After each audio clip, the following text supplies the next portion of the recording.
शिव जी के विषय में आपसे हम दो तीन बातें शेयर करना चाहते हैं, जो कि हमसे कई बार प्रश्न भी करते हैं लोग।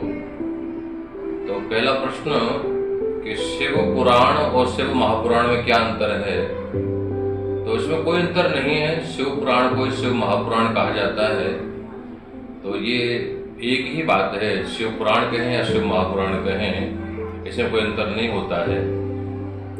और दूसरा जो प्रश्न है वह यह है कि शिव जी पर बिल्वपत्र चढ़ाए जाते हैं, आप सब लोग जानते हैं, लेकिन प्राय लोग उस बिल्वपत्र की महिमा नहीं जानते हैं।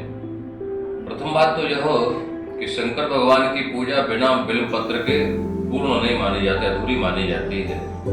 इसलिए पूजा करने वाले शिव जी पर बिल्वपत्र अवश्य चढ़ाएं। और लिखा हुआ है कि श्लोक में कोटि कन्या समम दानम बिल्वपत्र शिवार्पणम। जैसे कोई करोड़ों कन्याओं का दान कर दे, उतना फल एक बिल्वपत्र चढ़ाने से प्राप्त हो जाता है।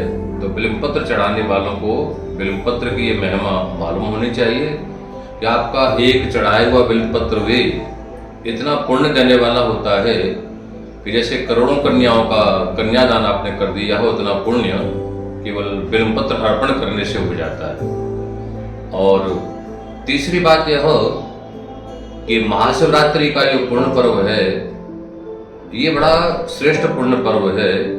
इसमें शिव जी की पूजा करने वालों को बहुत लाभ प्राप्त हो जाता है। शिव महापुराण में लिखा हुआ है कि आप नित्यनियम से यदि भगवान शिव की पूजा न कर सकें, तो शिवरात्रि के दिन यदि कोई पूजा कर लेता है, जल चढ़ा देता है, बिल्वपत्र चढ़ा देता है, तो एक साल भर में जो पूजा करने का जो फल होता है वो एक ही दिन शिवरात्रि को पूजा करने से प्राप्त हो जाता है।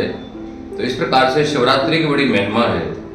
पहली महिमा यह है कि शिवरात्रि के दिन ही शंकर भगवान लिंग के रूप में प्रकट हुए थे, ब्रह्मा और विष्णु के मध्य में जब युद्ध हो रहा था। तो शंकर भगवान के प्रागट्य का दिन है ये शिव महारात्रि। तो शिव महारात्रि के दिन आप अवश्य पूजा करें, भगवान शिव का दर्शन करें। इससे भगवान शिव संतुष्ट होकर के आपके सभी कार्य सिद्ध करेंगे। राधे राधे।